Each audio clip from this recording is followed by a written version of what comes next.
Bonjour à tous et bienvenue dans ce nouvel épisode beaucoup trop long de Fantine Flash, qui porte donc très mal son nom, mais passons. Aujourd'hui, on va parler du dernier numéro de Cache Investigation. C'est la première fois que je regardais cette émission, dont certains ont tendance à dire qu'on l'apprécie, jusqu'à ce qu'elle traite d'un sujet qu'on maîtrise. Attends, mais c'est pas l'émission présentée par la blonde aux cheveux courts? Élise Lucet ? Oh oui, c'est mon idole! Élise, je t'aime! Tu es la gentille qui combat les méchants! Ouais, tu vas voir Hippocrate, tu vas bien vite changer d'avis. En avant pour débunker Cache Investigation, liberté, santé, inégalité. Alors on va commencer tout de suite avec une petite remarque qui n'a l'air de rien, mais qui aura son importance pour la suite. Ici, on voit Olivier Véran saluer une collaboratrice sans lui serrer la main. Ils se font un check. Évidemment, on n'a pas la date des extraits, mais tout le monde porte un masque dans l'entourage du ministre sur la bouche et le nez. Élise Lucet arrive en retard, ses deux caméramens ont le masque sous le nez, le sien a les élastiques croisés, créant un magnifique trou sur chacune de ses joues pour bien laisser le virus passer. Puis elle tend la main à Olivier Véran, bien ouverte. Lui, dès le moment où il lève le bras, a le poing fermé. On a donc, en 20 secondes, deux masques sous le nez, un masque qui bâille et une tentative de poignée de main.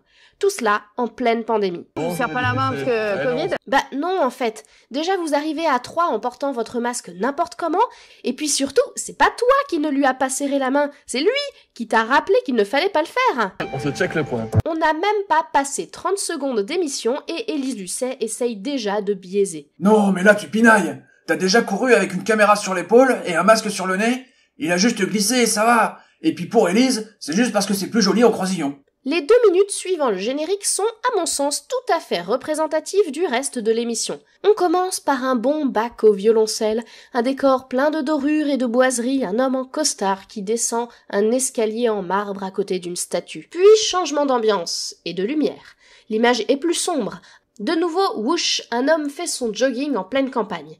Puis nouveau tableau, peut-être le plus insultant et révélateur de l'épisode. Ok. Il y a beaucoup trop de choses à dire. Sur la première scène, on nous parle de beaux quartiers. Que l'on vienne des beaux quartiers. Non mais ça, c'est pas les beaux quartiers, c'est un putain de château. Sérieusement, qui vit dans ce genre de palais? Bref, c'est un cliché pour nous faire comprendre qu'on parle des riches. Ah oui! Le style est vachement sympa. La statue, l'escalier, c'est très chouette. Bon, par contre, il faudrait repeindre la statue, parce que là, en blanc, c'est vraiment pas terrible. Puis, c'est le tour des campagnes reculées. Ou des campagnes reculées. Et cette image est très importante parce qu'elle reflète la vision d'Élise Lucet de ce qu'est la campagne, l'agriculture, la tradition, le travail manuel à la sueur du front. Tout cela renforcé par la musique presque western, et on verra d'ailleurs que c'est une thématique qui fera office de fil rouge. Mais il y a déjà un souci. Si la première scène montrait les riches et que le discours se construit en opposition, ça veut dire que les campagnes reculées représentent les pauvres. Je ne sais pas si c'est conscient ou pas de la part d'Élise Lucet, mais ce qui est gentiment distillé ici, c'est que on a la ville avec les gens riches et la campagne avec les gens pauvres. Moi, ça me pose problème, surtout quand on dit défendre les personnes vivant dans des déserts médicaux. Et cette construction en dichotomie sera confirmée tout de suite après avec l'opposition entre l'hygiène de vie irréprochable, représentée par le jogger, Que l'on ait une hygiène de vie irréprochable. et la vie plus dissolue, représentée par une mauvaise alimentation. Ou que l'on mène une vie plus dissolue. Et encore une fois, cette phrase pose problème. Depuis quand faire une activité physique représente une hygiène de vie irréprochable? Ce n'est clairement pas suffisant. Si on veut faire un vrai cliché, il faudrait surtout parler d'alimentation, de tabac et d'alcool, mais difficile de montrer des signes négatifs. Alors intéressons-nous à la deuxième image. Déjà, l'homme est en jogging, il vient peut-être de terminer son footing, et surtout, bien qu'on ne soit pas loin du cliché de l'hygiène de vie déplorable, il y a un grand absent. Où est le tabac?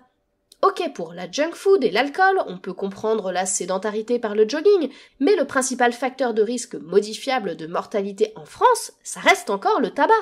Et si vous ne savez pas d'où vient ce joli graphique, abonnez-vous à la chaîne, on en parle très bientôt. Alors pardon, à moins que ce truc-là, ce soit une cigarette et pas un stylo.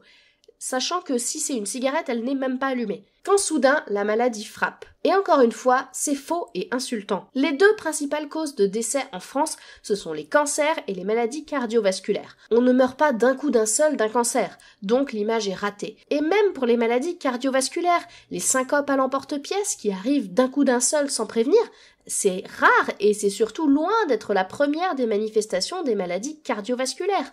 Encore une fois, le message est faux et en devient donc ridicule. À moins que la volonté de base était bel et bien d'être ridicule. Et à la seconde d'après, on comprend que c'était effectivement le cas. Un homme tousse avec de la pâte à modeler sur le visage en se dirigeant vers le service de chirurgie. Sans masque. Et en toussant dans sa main et pas dans son coude.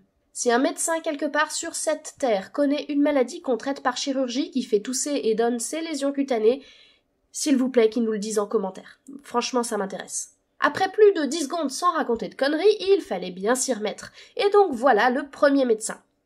Alors déjà, ça, docteur, c'est un stéthoscope et ça se range dans la poche de votre blouse, contrairement à ce que Kierzek voudrait bien nous faire croire. Et puis ce ton sérieux, mais quel médecin au monde fait entrer ses patients dans le cabinet avec un aussi nonchalant et blasé? Bah quoi? Ça t'arrive pas à toi de passer des journées de merde? D'accord, prenons quelque chose de plus factuel. Juste après, on nous parle de la gratuité des soins. Alors oui, mais non, en fait. En France, les soins ne sont pas gratuits, mais remboursés. Et ça, c'est une grande différence. Ils sont gratuits quand on est bénéficiaire de la CMU, ou en cas de maladie longue et coûteuse, les ALD. Pour le reste, sur les 25 € d'une consultation de médecine générale, le patient paye 25 €. Il est remboursé 17,50 € par la sécurité sociale et 7,50 € par sa mutuelle. Alors certes, c'est une nuance, et l'idée c'est que notre système de santé permet à chacun de se soigner sans trop de difficultés financières, ce qui est vrai, mais l'expression gratuité des soins, elle est abusive, et dans une émission qui parle justement de ça, ça fait pas très sérieux. Puis tout le monde ouvre la bouche et nous sert son plus beau.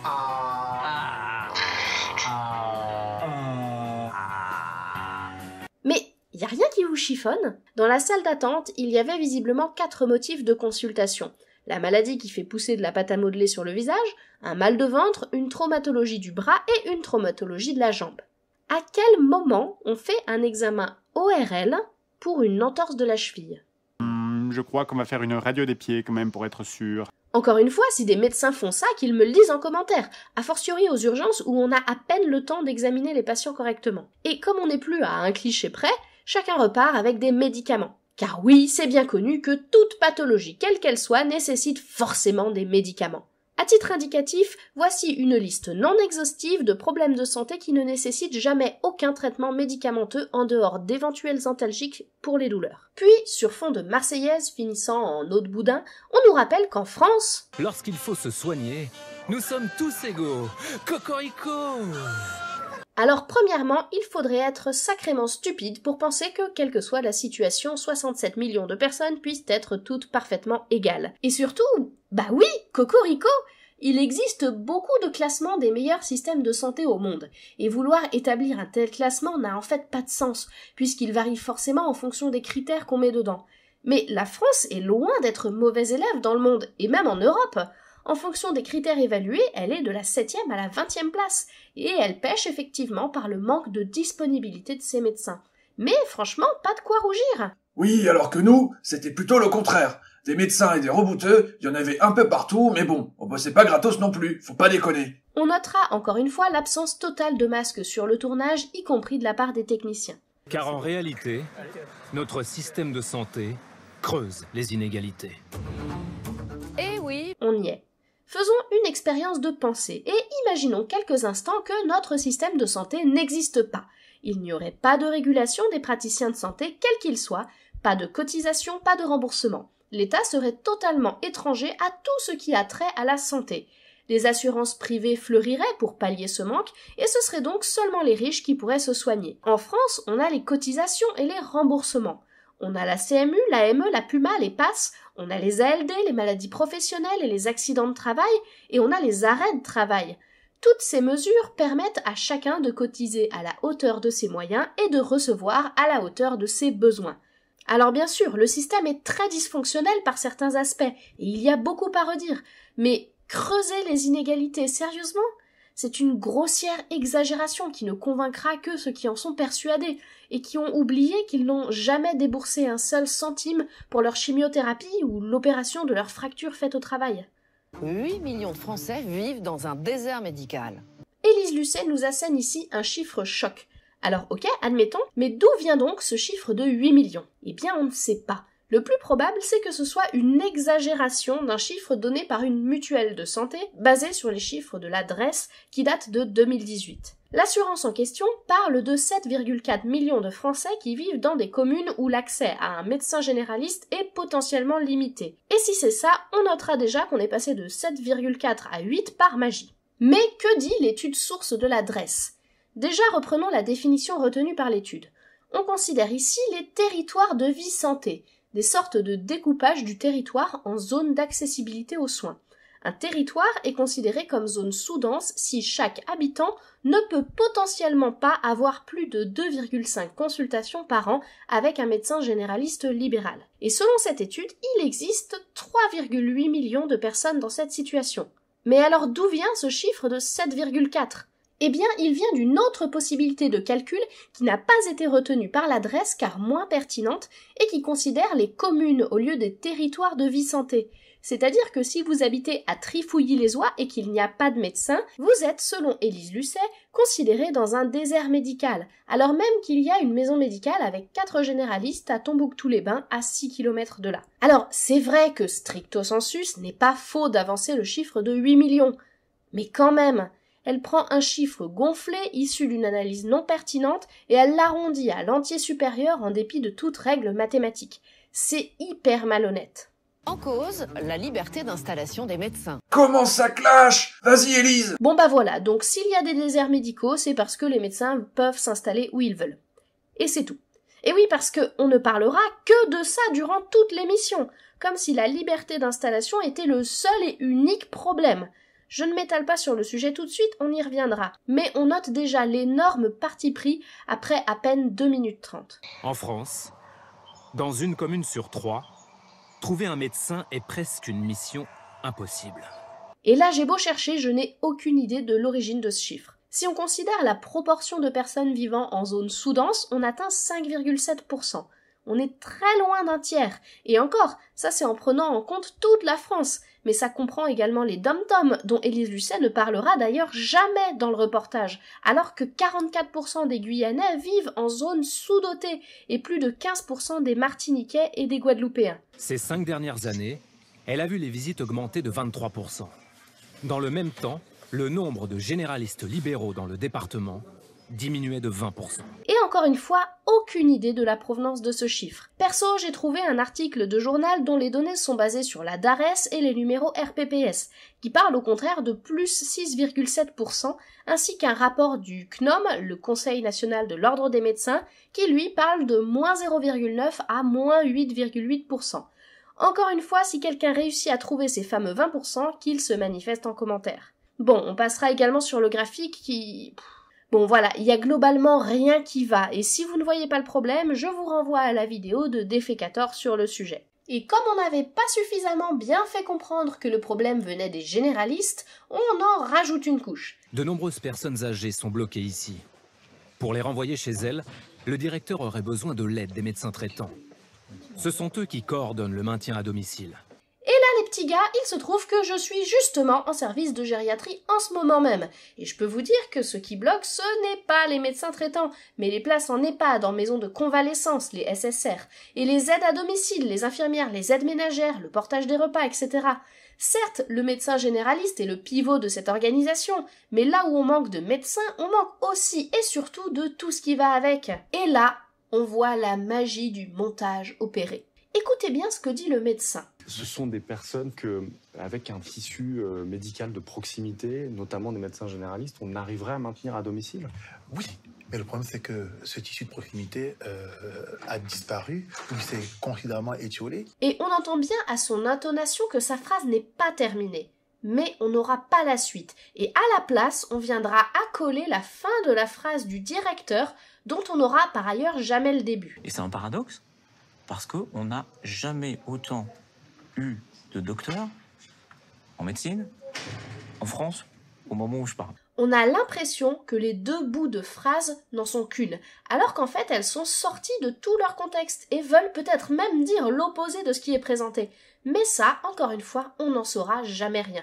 Sauf qu'aujourd'hui, les étudiants en médecine choisissent plutôt de devenir spécialistes que généralistes. Sauf que la réalité est bien plus complexe, et le mot le plus important dans cette phrase, c'est « choisir ». Parce que des témoignages d'étudiants en médecine qui parlent de pression sociale et universitaire concernant les choix de spécialité, il y en a un paquet.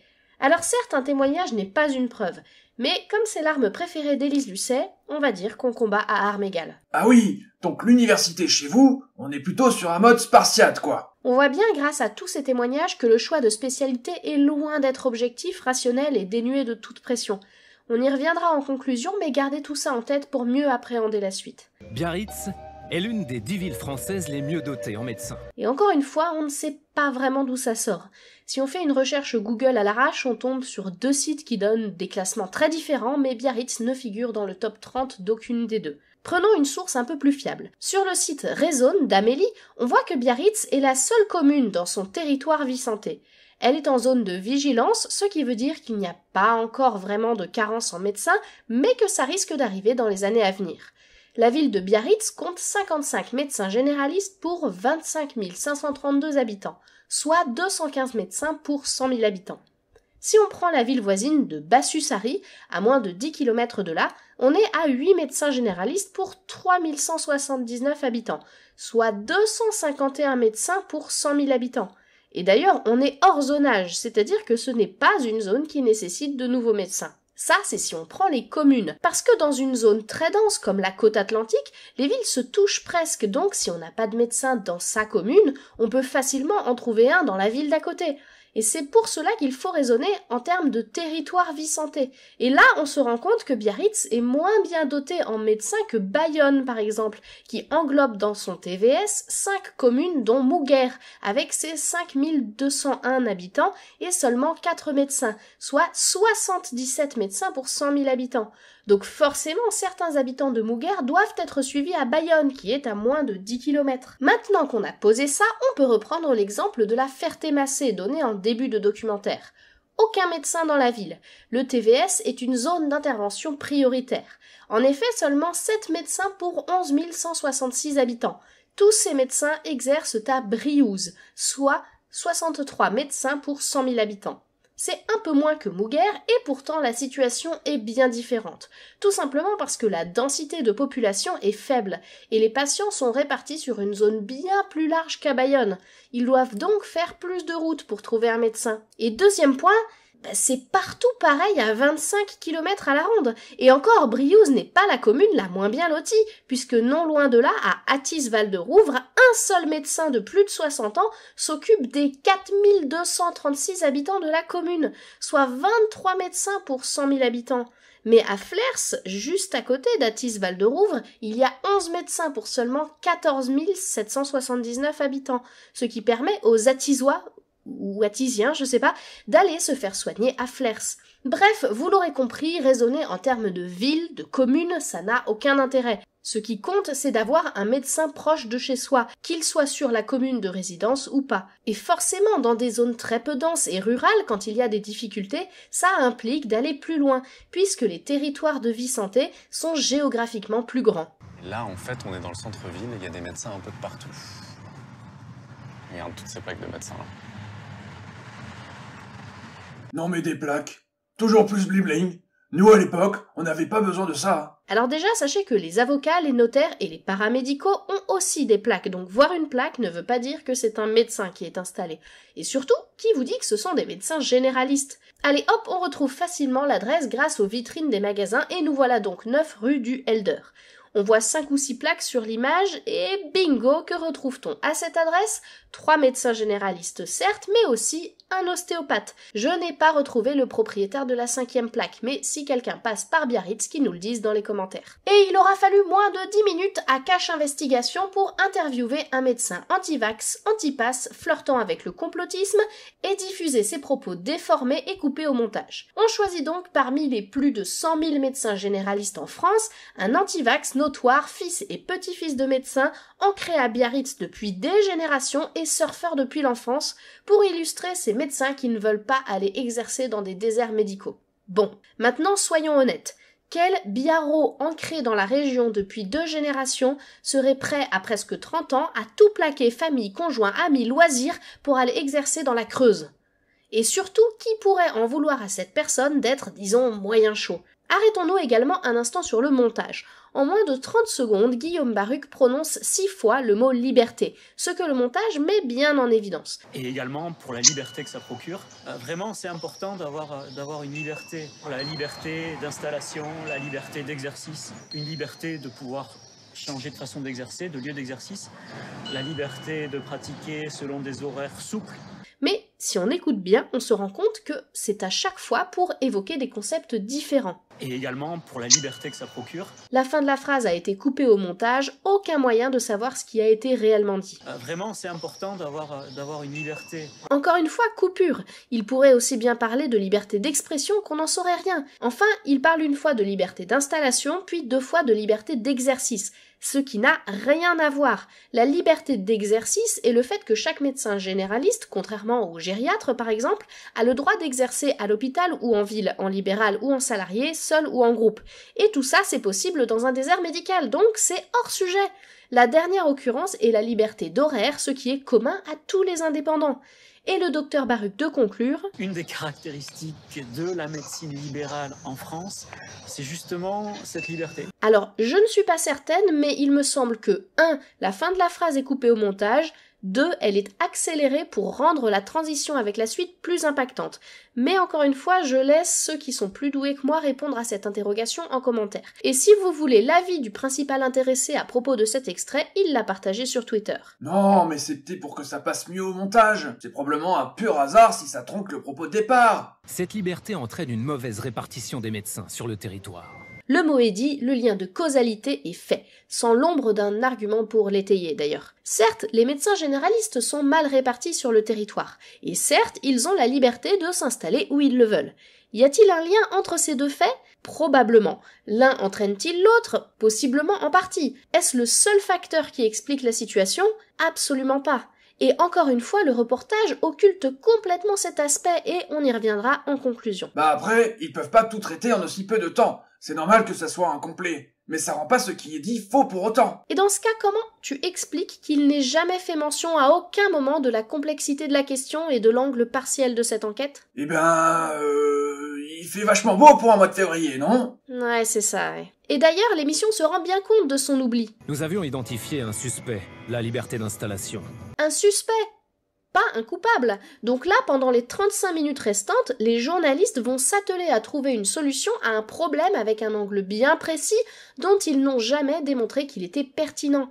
Tout ce qui va suivre n'a aucune valeur car ils n'ont pas démontré que leur postulat de départ, à savoir la liberté d'installation et la cause unique des déserts médicaux, était valable. On pourrait s'arrêter là en fait, mais comme on aime souffrir, continuons. Alors encore une fois, c'est juste de la mise en scène.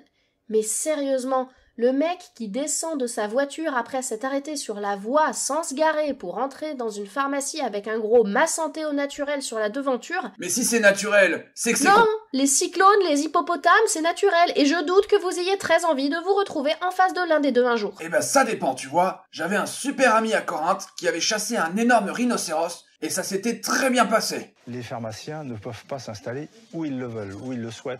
C'est-à-dire qu'il y a des contraintes démographiques. C'est-à-dire qu'en fonction du nombre de population, vous pouvez ou non avoir une pharmacie. Et ce pharmacien de l'Orne a la solution. On prend le modèle d'obligation d'installation des pharmacies et on fait pareil pour les médecins. Ah, c'est si simple la politique. Bon, vous vous en doutez bien, en fait, pas vraiment. Déjà, il n'y a pas de pénurie de pharmaciens en France, au contraire.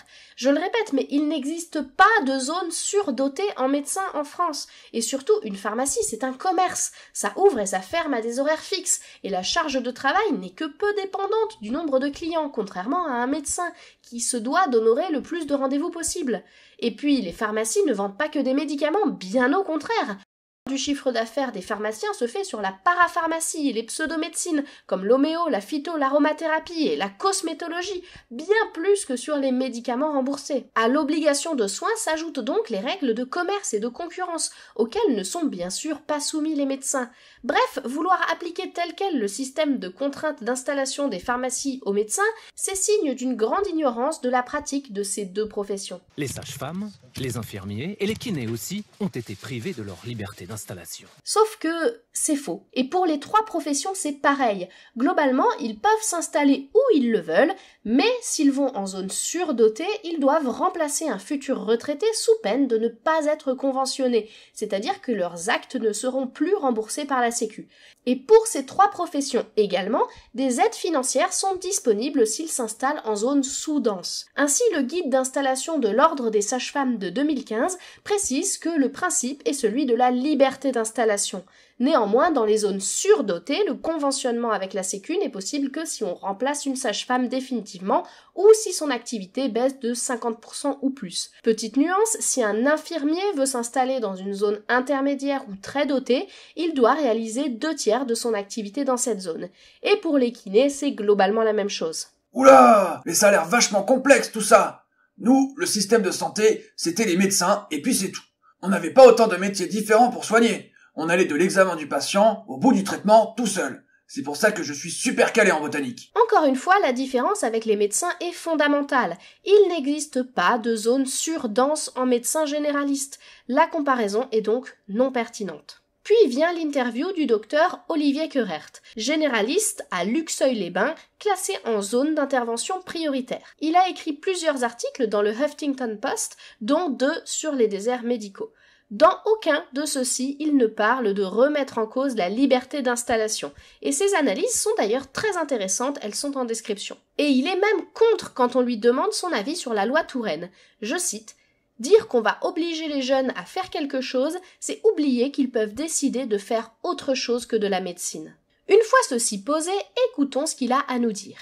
Mais nous devons nous interrompre pour noter qu'on nous lance encore un chiffre. Ce sont tout de même 9 milliards d'euros de consultations que l'assurance maladie verse chaque année aux généralistes libéraux. Sauf que non, ce sont les patients qui payent et qui sont remboursés après. Les médecins ne sont pas salariés par la sécurité sociale. C'est justement le principe de l'exercice libéral.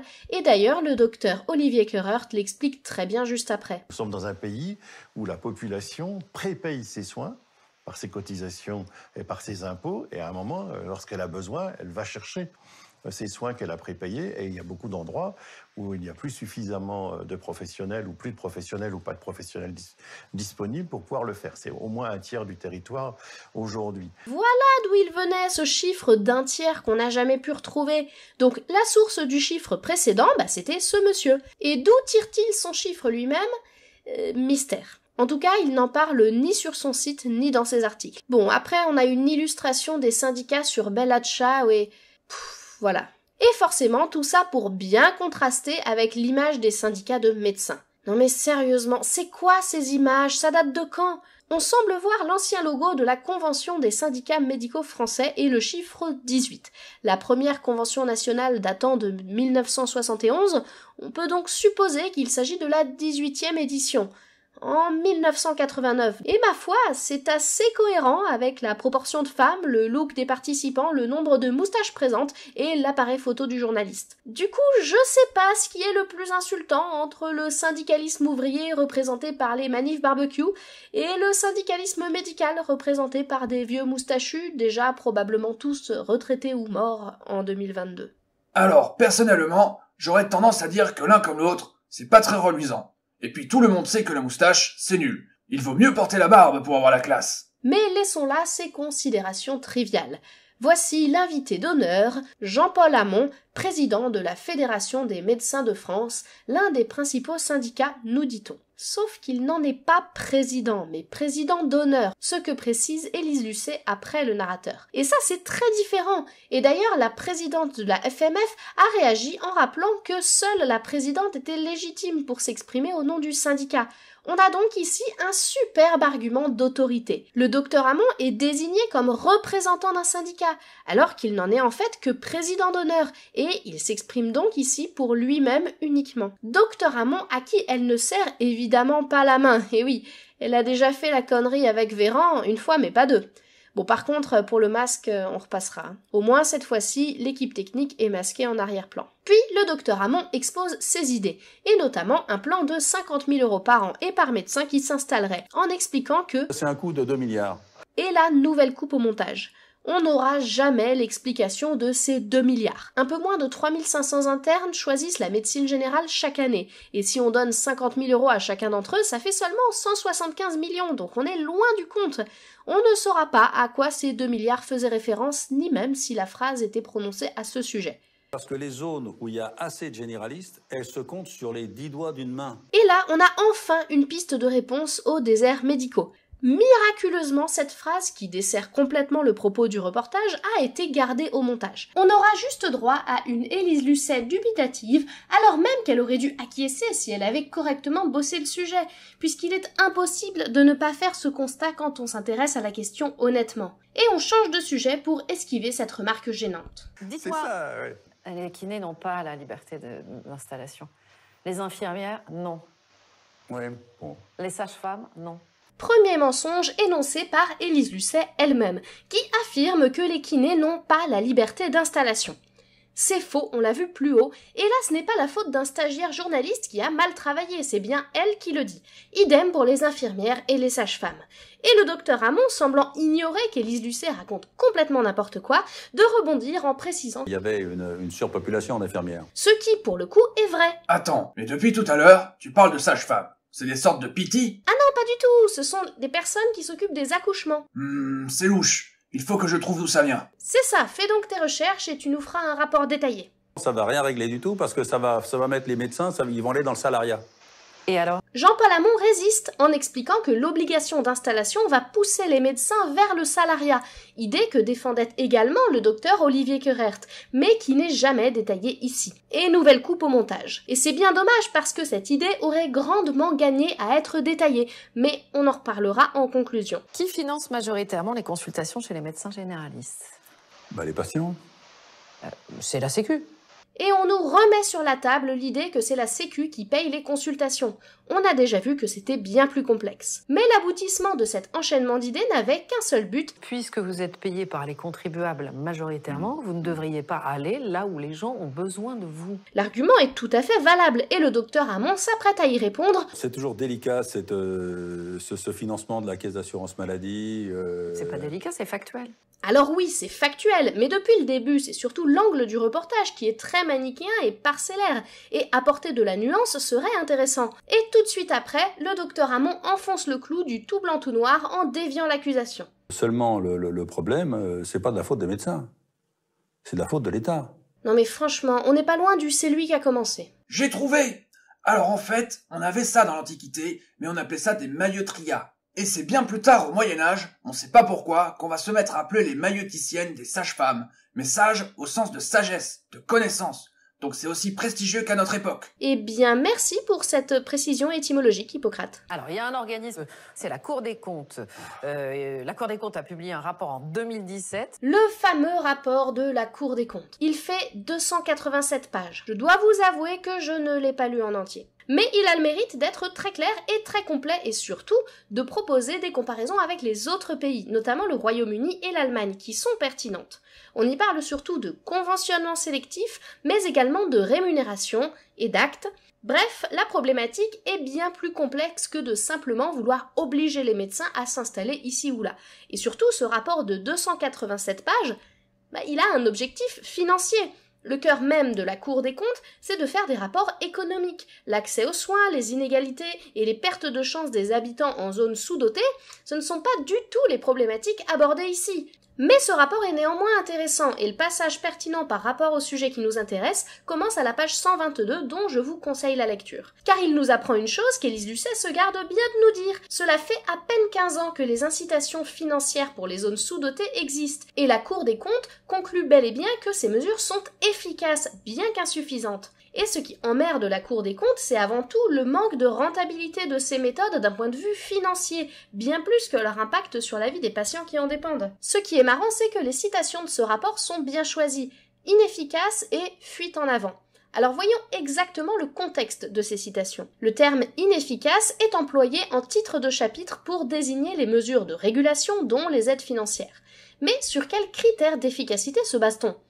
Eh bien, encore une fois, pour la Cour des comptes, ça semble être l'aspect financier, et c'est probablement confirmé par la deuxième citation. Encore une fois, c'est bien d'argent dont on parle, et pas de prise en charge du patient, d'autant que la Cour des comptes se contredit, en affirmant que les mesures sont inefficaces avant de dire que leur efficacité n'est pas évaluée. Il faudrait choisir. Quand même pas me dire que la Cour des comptes, c'est pas sérieux. Parfait exemple de faux dilemme. La thèse formulée par Élise Lucet est qu'il faut obliger les médecins à s'installer. Et si on n'adhère pas à cela, ça veut dire qu'on accuse la Cour des comptes de ne pas être sérieuse. Et évidemment, on peut ne pas être d'accord avec les conclusions d'Élise Lucet sans remettre en compte la légitimité de l'organisme. Si les incitations financières sont inefficaces, on se dit que là, donner 50 000 € par an à chaque généraliste tous les ans, si c'est inefficace, ça fait cher l'inefficacité. Bah non, Élise, personne n'a jamais dit que la proposition de Jean-Paul Hamon serait inefficace. Peut-être juste que les incitations financières sont effectivement insuffisantes. Et ça, moi, j'en sais rien, je suis pas économiste ni médecin de santé publique. Mais en tout cas, encore une fois, l'argumentation est très fallacieuse, d'un côté comme de l'autre. Et soit dit en passant, le seul contrat que les étudiants en médecine connaissent, c'est le CESP, et on va s'arrêter 2 minutes pour en parler. Nos boîtes mail sont inondées de propositions de CESP à peu près depuis la 2e année. Le principe est simple, une bourse pendant toutes nos études et l'obligation de s'installer dans un désert médical durant autant d'années qu'on a perçu cette bourse. Cette mesure a 2 objectifs, favoriser l'intégration d'étudiants financièrement précaires dans les études de santé et remplir les déserts médicaux. Sauf que, ici, les étudiants choisissent de souscrire à cet engagement, et ce, dès le début de leurs études, ou pendant leurs études. Ils savent dès leurs 20 ans qu'à 28 ans, ils devront partir s'installer en zone sous-dotée, et forcément, ils organisent leur vie en fonction de cette contrainte qui est connue, ce qui est radicalement différent que de se retrouver en quelques mois catapulté à des centaines de kilomètres de tous ses proches. Et on passera sur la fin de l'interview qui est ni plus ni moins une chamaillerie d'école primaire. Changement de décor, on va comparer la France au Canada, car les 2 systèmes de santé sont similaires, nous dit-on. Alors déjà une chose, voilà la France, voici le Canada. Voilà la densité de population en France et au Canada. Avant même de commencer, est-ce qu'on peut pas déjà se dire que la comparabilité sera un poil limite ?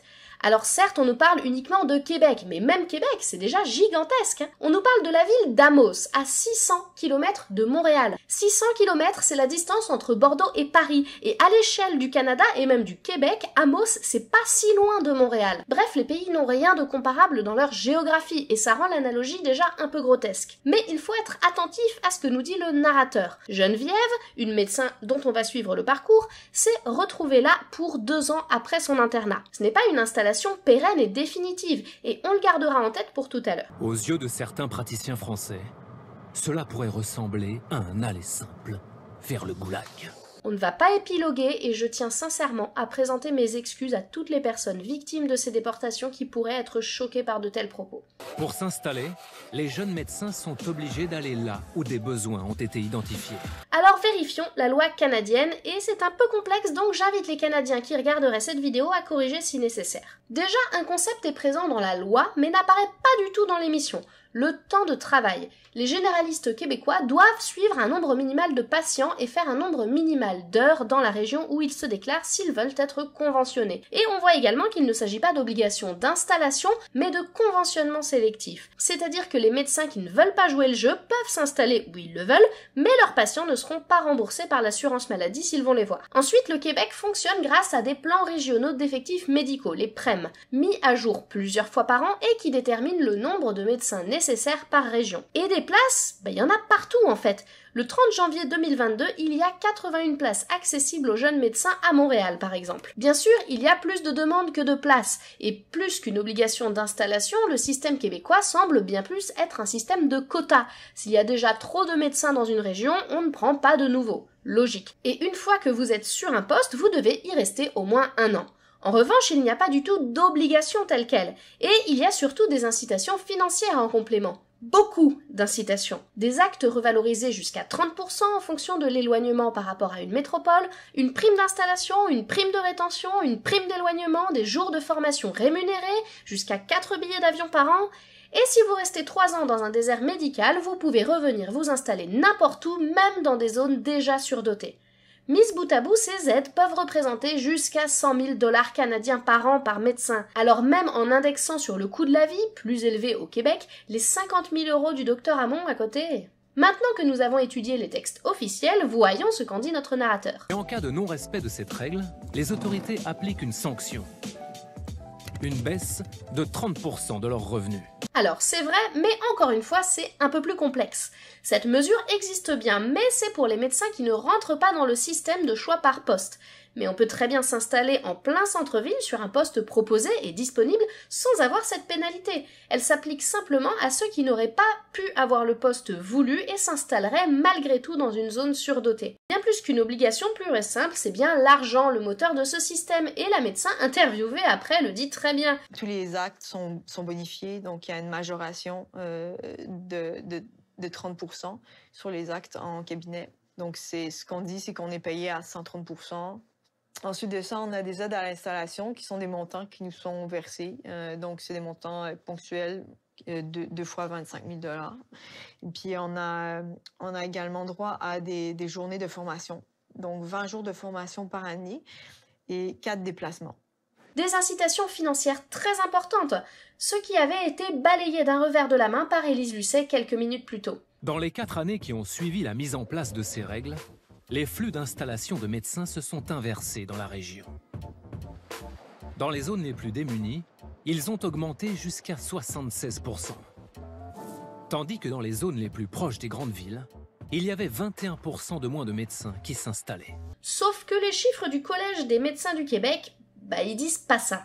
Visiblement, l'émission a été tournée avant l'épidémie, donc on va dire 2018. De 2014 à 2018, le nombre de médecins de famille exerçant au Québec a augmenté de plus de 5%. Et la plus forte hausse que je trouve sur cette période, c'est plus 13%. Et la plus forte baisse, c'est pour la ville de Québec, moins 1%. Je ne sais pas d'où vient ce plus 76%, ni le moins 21% dans les grandes villes d'ailleurs. Encore une fois, propre recherche, commentaires, tout ça. Bref, le modèle québécois est loin d'être la panacée, comme le montre d'ailleurs cet article à propos d'un projet de loi encore plus coercitif. Waouh! Une telle conscience de l'intérêt général. Et c'est probablement à cause de cette remarque que les médecins ont crié au scandale. Exclamation rhétorique qui veut clairement dire que les internes en médecine actuels n'ont pas conscience de l'intérêt général. Ça n'apporte rien au débat de fond, c'est juste gratuit. C'est vrai, vous êtes vraiment des gougnafiers. Sérieux, on vous paye pendant toutes vos études, on vous transmet tous nos savoirs, et vous voulez vous la couler douce sur la Côte d'Azur? Bande d'ingrats! Puis pendant 2 minutes, on a le droit à l'avis d'une des négociatrices du système québécois actuel, qui trouve l'opposition des médecins français à la fois ridicule et à la fois très proche de ce qu'elle a vécu au moment où elle négociait pour eux. Ces 2 minutes, encore une fois, ne servent à rien. Elles n'apportent aucun argument, aucune donnée factuelle, c'est juste de la moquerie gratuite. Tout cela pour conclure qu'il faut négocier avec les syndicats et que les Québécois, eux, ils ont réussi. Puis 3 nouvelles minutes d'interview de députés qui se sont battus pour combattre les déserts médicaux. Et c'est bien dommage parce qu'encore une fois, on n'entend pas leurs arguments. On a juste droit à la réponse d'Agnès Buzyn qui argue que le problème est plus complexe et repose en partie sur un défaut d'attractivité des territoires plus global. Puis 40 secondes de presque thèse complotiste. Je pense que Madame le ministre a une réponse qui est certainement préparée par l'administration et qui est la même, avec les mêmes argumentaires qui sont donnés à tous les ministres qui se suivent. Rien que ça. Tout n'est que complot. Alors c'est une multiplication d'exemples visant à montrer que les ministres de la Santé vont toujours dans le sens des médecins. On n'aura bien sûr jamais le droit à une vraie argumentation sur les raisons, par exemple, qui auraient pu pousser ces ministres à défendre la liberté d'installation à tout prix. Et la suite n'est qu'un argument autour du pouvoir, bien réel, des syndicats de médecins. Alors c'est intéressant, mais ça n'a rien à voir avec le sujet. Mais pas le temps de s'éterniser, on est déjà à 45 minutes d'émission et c'est la fin du sujet, il faut conclure. Et quoi de mieux en conclusion qu'une interview d'Olivier Véran? Bien évidemment, avoir le ministre au téléphone en pleine pandémie, a priori le 20 août dernier, ce n'est pas chose aisée. Et c'est rassurant, en fait. Mais ça a l'air d'agacer Élise Lucet et son caméraman qui porte son masque bien comme il faut. Et là, c'est très marrant, parce qu'Élise Lucet dit au téléphone à Olivier Véran « Nous, ça nous semble impossible de faire 2 heures d'émission en prime time sur France 2 sans avoir une interview de votre part. » Et la suite, on la connaît. Olivier Véran a accepté à la condition sine qua non que l'interview se fasse en direct, pour éviter les coupures au montage dont l'émission est coutumière. Donc logiquement, si Élise Lucet avait tenu parole, cette émission n'aurait jamais dû voir le jour, puisque impossible. Et ça aurait sans doute été mieux comme ça. Mais voyons comment ce refus est présenté par le narrateur. Sauf qu'après 6 mois de négociations, il refuse d'intervenir dans Cache Investigation. Puis on nous remet la scène du début où Élise Lucet saute sur Olivier Véran à peine sorti de sa voiture. Et là, on a l'information de la bouche du principal intéressé. Voilà comment les choses vont passer. Je suis sur un déplacement sur les solidarités. Je sais, mais ça fait 6 mois qu'on vous demande une interview. Je vais faire un déplacement au Resto du Cœur. On continuera à discuter si vous le souhaitez. J'ai proposé de venir en direct. Et on n'aura pas la fin de la phrase. Une preuve de plus, s'il en fallait, qu'Olivier Véran a bien fait de maintenir ses conditions. Suivi d'un dernier appel à la pitié de la part du narrateur. Direct ou pas direct, est-ce si important au regard des établissements qui opèrent des cancers sans autorisation? Et ce sera tout. Élise, pourquoi? Moi, j'avais confiance en toi. Je t'écoutais, je buvais tes paroles avec allégresse, pensant que tout ce que tu disais était inspiré des dieux. Je suis si déçu de toi, Élise. 50 minutes d'émission, tout ça pourquoi? On l'a bien vu, ce n'est pas du journalisme. C'est un mauvais reportage à charge qui s'intéresse davantage à faire le buzz qu'à informer le public sur les problématiques et les enjeux de la question, qui est pourtant très intéressante. Et oui, parce que c'est hyper compliqué ce genre de problème, et on ne répond pas en 50 minutes d'interviews tronquées et de données non sourcées. Alors, faut-il forcer les médecins à s'installer dans les déserts médicaux? Eh ben, j'en sais rien. Aucun argument n'a été développé dans cette émission, et l'opinion que j'ai pu me forger sur la question est bien plus issue des recherches effectuées pour ce debunk que de la vidéo en elle-même. Mais je peux vous donner plutôt qu'une réponse, disons des pistes de réflexion. Premièrement, les internes en médecine ne sont pas formés pour partir dans les déserts médicaux. À vrai dire, ils ne sont pas formés pour être médecins de famille, mais chefs d'unité dans un prestigieux CHU. Ils ne sont pas formés à écouter, à prendre soin, mais à connaître et à maîtriser. Et c'est bien aussi, mais ce n'est pas le cœur du métier de médecin généraliste. Durant l'externat de la 4e à la 6e année, les internes de Bordeaux ont 12 stages à réaliser pendant l'année, auxquels s'ajoutent 3 stages d'été. Sur ces 15 stages, un seul peut se faire chez un médecin généraliste en ville. Sur ces 15 stages, 11 au moins se font au CHU. On peut être docteur en médecine sans jamais avoir quitté le CHU. Et après, ça s'étonne que les internes ne veuillent pas s'installer en libéral. Forcément, on ne leur a jamais montré ce que c'était. Deuxièmement, un interne en médecine générale finit ses études vers 28 ans. À cet âge, la plupart des jeunes adultes ont une vie de couple, voire une vie de famille. Certains ont des parents parfois âgés ou dépendants. Les internes n'ont pas le choix, ils doivent vivre proche de leur CHU, au moins jusqu'à la fin de la 6e année. Après seulement, ils peuvent partir en stage dans les zones plus rurales, voire dans des déserts médicaux. Mais avant, c'est impossible, et à moins d'avoir un réel attrait pour le milieu rural ou de s'y retrouver en stage par défaut, rien n'est fait pour valoriser ces zones. Ceux qui veulent y exercer n'ont pas découvert cette vocation par leurs études. Troisièmement, l'exercice seul dans son cabinet, ça n'attire plus personne. Le futur de la médecine générale, c'est l'exercice en groupe, voire en maison de santé. Fonder un cabinet à plusieurs, voire avec d'autres spécialistes ou des paramédicaux, ça nécessite du temps, de l'investissement et beaucoup d'argent. C'est sans doute une aventure formidable, mais si complexe et chronophage qu'il semble malhonnête de blâmer ceux qui préféreraient simplement reprendre ou agrandir un cabinet de ville déjà existant. Quatrièmement, pour revenir à l'exemple de la Ferté-Macé, vous savez quelle est la fac la plus proche? Caen. Et encore, il faut compter 1 heure en voiture. Et Caen est la 20e fac sur 28 à être choisie pour l'internat. Les déserts médicaux se trouvent là où les facs ne sont pas. Encore une fois, comment en vouloir à un Parisien de souche de vouloir rester dans la capitale plutôt que d'exercer en milieu rural? Il n'a jamais fait ça, on ne peut pas lui reprocher de ne pas être attiré par ce type d'exercice complètement inconnu. Cinquièmement, un point qui a été évoqué par 2 des médecins interviewés, mais jamais approfondi, c'est que les internes de médecine générale ne deviennent pas tous médecins de famille. Loin s'en faut. La médecine générale a pour particularité propre de pouvoir conduire à toutes sortes de pratiques très différentes. Un médecin peut décider décider de devenir médecin conseil pour la Sécu ou pour une assurance. Il peut être coordonnateur d'EHPAD ou de centre spécialisé pour personnes handicapées.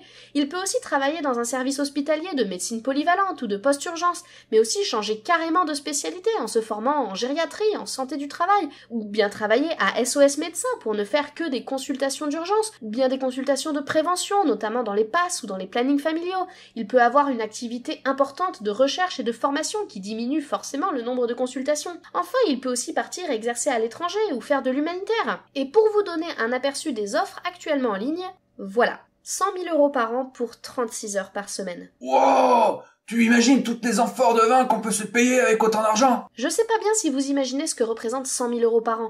Ça fait plus de 8 000 € par mois. Et même si c'est du brut, c'est plus de 4 fois le salaire médian français. Pour 36 heures par semaine. Avec des tickets resto et des RTT. Comment pouvez-vous en vouloir à un jeune interne en médecine de ne serait-ce qu'y réfléchir? Merci à tous d'avoir regardé ce long épisode jusqu'au bout, j'espère qu'il vous aura plu. N'hésitez pas à aller faire un tour dans les commentaires pour compléter ou corriger d'éventuelles erreurs et lire les éventuels correctifs. Partagez cette vidéo à tous vos amis pour leur montrer que la démagogie et la simplification à outrance sont rarement bonnes conseillères. On se retrouve très vite, d'ici là portez-vous bien et gardez votre esprit critique. Oh putain, je viens de finir mon calcul. Ça fait plus de 300 amphores d'excellent vin par mois.